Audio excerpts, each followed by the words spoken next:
Rajasthan high court ने sub inspector परीक्षा 2021 को रद्द कर दिया है। लेकिन अब सवाल यह है कि जिनकी नियुक्ति हो गई है उनका क्या, मतलब जो नौकरी पा चुके हैं उनका क्या होगा। और अब जब वापस परीक्षा होगी तो उन छात्रों का क्या जिनकी उम्र न्याय के इंतजार में निकल गई। क्या ज्यादा उम्र वाले अभ्यर्थी एसआई परीक्षा दे पाएंगे। सवाल यह भी है कि अब दोबारा एग्जाम कब होगा। आखिरकार एसआई परीक्षा क्यों रद्द हुई। पेपर लीक कांड में कितने आरोपी पकड़े गए, कितने ट्रेनी थानेदार पकड़े गए और कोर्ट ने ये क्यों कहा कि घर के भेदी ने ही लंका ढा दी। A to Z पूरी कहानी पर आज बात करेंगे। नमस्ते, मैं हूं आपके साथ दिव्यांशु। नवभारत टाइम्स आप देख रहे हैं।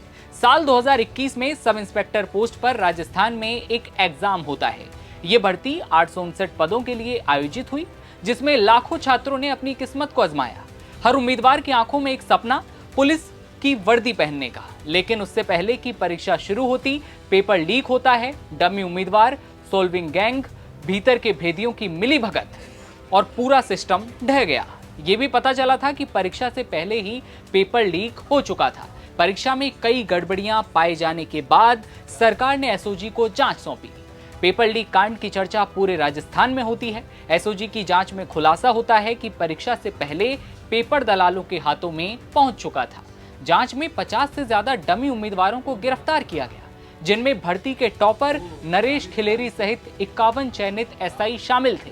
इन सभी को राजस्थान पुलिस ने निलंबित कर दिया है। राजस्थान हाईकोर्ट ने एसआई भर्ती 2021 की रद्द करते हुए कहा कि घर के भेदी ने ही लंका ढा दी। पेपर लीक में आरपीएससी के 6 मेंबर्स भी शामिल रहे, जो कि चौंकाने वाली बात है। अब सवाल यह है कि जिनकी नियुक्ति हो चुकी है या प्रोसेस में है, जो नौकरी पा चुके हैं, उनका क्या होगा। दरअसल 2023 में चयनित और नियुक्ति पा चुके उम्मीदवारों के लिए यह फैसला झटके भरा है। अब उन्हें भी नई परीक्षा में बैठना होगा और अपनी योग्यता एक बार फिर से साबित करनी होगी। कोर्ट ने ये साफ कहा है कि किसी भी उम्मीदवार का भविष्य सुरक्षित रखने के लिए उन्हें नई भर्ती में हिस्सा लेने का मौका दिया जाएगा। एक सवाल ये भी कि क्या ज्यादा उम्र वाले अभ्यर्थी एसआई परीक्षा एक बार फिर दे पाएंगे, क्योंकि परीक्षा हुई साल 2021 में और तब से लेकर अब तक कई छात्रों की शादी हो चुकी है, कई के पेट बाहर आ चुके होंगे। तो ऐसे में जो ओवर एज हो चुके हैं उनका क्या। कोर्ट ने इस सवाल के जवाब में कहा है कि 2021 में परीक्षा देने वाले वे सभी अभ्यर्थी जिनकी आयु अब निकल गई है, वे भी इस नई भर्ती में शामिल हो सकेंगे। मतलब कि उनके लिए कोई भी एज लिमिट नहीं होगी। कोर्ट का आदेश ये भी है कि इस भर्ती परीक्षा में बड़े पैमाने पर नकल हुई। अब अगली यानी कि एसआई की नई भर्ती में 2021 परीक्षा के 859 पद भी जोड़े जाएंगे। इस फैसले के बाद अब राज्य में एसआई भर्ती की नई प्रक्रिया शुरू होने की जल्दी ही संभावना है, जिससे पात्र अभ्यर्थियों को दोबारा एक बार फिर मौका मिलेगा। राजस्थान के इस बड़े पेपर लीक घोटाले को अगर सिलसिलेवार तरीके से हम समझें तो कुछ इसे ऐसे भी समझ सकते हैं। एसआई भर्ती परीक्षा में 7.97 लाख अभ्यर्थियों ने आवेदन किया। 3.80 लाख अभ्यर्थी लिखित परीक्षा में शामिल हुए। 24 दिसंबर 2021 को लिखित परीक्षा का परिणाम आता है। 20,359 उम्मीदवार फिजिकल टेस्ट में पास हुए। फिजिकल टेस्ट 12 से 18 फरवरी 2022 तक चला। रिजल्ट 11 अप्रैल 2022 को आता है। 3,291 उम्मीदवार इंटरव्यू के लिए सफल घोषित हुए। इंटरव्यू 9 चरणों में 23 जनवरी से 29 मई 2023 तक हुए। फाइनल रिजल्ट 1 जून 2023 को सामने आता है। इतना जान लिया है तो यहाँ ये भी जानिए कि पेपर लीक हसनपुरा स्वामी विवेकानंद बाल भारती सीनियर सेकेंडरी स्कूल में हुआ। स्कूल प्रिंसिपल और परीक्षा केंद्र अधीक्षक राजेश खंडेलवाल मुख्य आरोपी निकले। जगदीश और ग्रेड 3 टीचर राजेंद्र यादव ने राजेश को 10 लाख रुपए का लालच दिया। पेपर को स्टोर रूम से निकालकर मोबाइल से फोटो खींचकर व्हाट्सएप पर भेजा गया। 2023 में सरकार बदलने के बाद एसओजी जांच शुरू होती है। मार्च 2024 से गिरफ्तारी का सिलसिला शुरू होता है और 122 आरोपियों की गिरफ्तारी अब तक हो चुकी है। चौंकाने वाली बात यह कि पेपर लीक में आरपीएससी के ही 6 सदस्यों की भूमिका थी। ब्लूटूथ गैंग के पास भी भर्ती का पेपर पहुंच चुका था। इन हालातों में इस भर्ती को जारी नहीं रखा जा सकता था और राजस्थान में इस भर्ती को लेकर छात्र सड़कों पर भी उतर चुके थे। और अब फाइनली ये परीक्षा रद्द कर दी गई है। कृषि मंत्री किरोड़ी लाल मीणा ने कहा कि हाईकोर्ट के फैसले से सच की जीत हुई है। इस पूरी भर्ती में फर्जीवाड़ा हुआ था। मेरी जानकारी के अनुसार 500 से ज्यादा ऐसे अभ्यर्थी थे जिन्होंने फर्जीवाड़ा करके ये परीक्षा पास की थी। और भी कई दावे हैं जो किरोड़ी लाल मीणा कर रहे हैं। आइए सुनवाते हैं। तो सुना आपने किरोड़ी लाल मीणा को। कई तरह के उन्होंने दावे किए हैं और उसके बाद एक तरफ वो ये भी कह रहे हैं कि सच की जीत हुई। अब ये देखने वाली बात होगी कि आगे अब कब एक बार फिर ये एग्जाम होता है जिसमें 2021 की भर्ती के 859 पद भी जोड़े जाने हैं। देखो, ऐसा है, इतनी देरी से परीक्षा रद्द हुई है, वो बच्चों का 2 साल खराब करना हो गया। उसके लिए पिछली सरकार, गहलोत साहब जिम्मेदार हैं। पेपर जब लीक हुआ था, सारे प्रमाण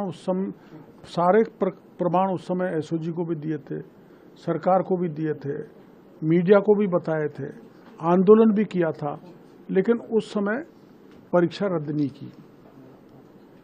तो देरी हो जाना, देरी करना पिछली सरकार के कारण हुआ, और अब आज अदालत ने फैसला दे दिया। मैं इसे सत्य की जीत मानता हूँ, संघर्ष की जीत मानता हूँ, और ये जो पूरा राज्य का बेरोजगार युवा चाहता था, उसके अनुकूल फैसला है। ये नहीं मैंने पिछली सरकार में उठाया हुआ मामला हो, अपनी सरकार में भी मैंने ये मामला, आपको पता है, कई बार मुख्यमंत्री जी को भी कहा, मैंने कैबिनेट में भी उठाया, सब कैबिनेट कमेटी के भी सामने रखा, और बड़ा अच्छा निर्णय राज्य के बेरोजगारों के लिए एक तोहफा के रूप में माननीय उच्च न्यायालय ने दिया है। इसमें चूंकि इस पूरे मामले को लेकर आज जो फैसला आया है, एक पक्ष वो भी था, हालांकि वो छोटा सा पक्ष, वो पक्ष था, छोटा हो पर उसका भी महत्व है। ये बात सही है, अगर गहलोत के राज में तभी निर्णय हो जाता रद्द करने का, तो जो इंटेलिजेंट लड़के, जो प्रतिभावान छात्र हैं, जिनका सिलेक्शन हुआ है, उनको आज निश्चित रूप से निराशा हाथ लगेगी। लेकिन ये जीवन है, इसमें हार जीत का खेल चलता रहता है। हम भी बहुत हारे हैं, लेकिन मेहनती आदमी रुकता नहीं, आखिर में जीतता है। तो मैं उनको कहना चाहूँगा, निराश होने की जरूरत है, परिश्रम करके परीक्षा दो, फिर उनका सिलेक्शन होगा। लास्ट सवाल है, क्योंकि आपकी सरकार में सब कमेटी भी बनी थी इस मामले में, उनकी सिफारिश इससे इतर थी। अब चूंकि परिणाम जो फैसला आया है हाईकोर्ट का, वो रद्द करने का आया है, तो रद्द तो करना ही होगा, क्योंकि कोर्ट का आदेश है। कोर्ट के आदेश को कौन मना कर सकता है? कोई नहीं। उच्च न्यायालय हो, उच्चतम न्यायालय हो, सरकार पालना करती है। देखो, ऐसा है, इतनी देरी से परीक्षा रद्द हुई है, वो बच्चों का 2 साल खराब करना हो गया। उसके लिए पिछली सरकार, गहलोत साहब जिम्मेदार हैं। पेपर जब लीक हुआ था, सारे प्रमाण उस समय एसओजी को भी दिए थे, सरकार को भी दिए थे, मीडिया को भी बताए थे, आंदोलन भी किया था, लेकिन उस समय परीक्षा रद्द नहीं की।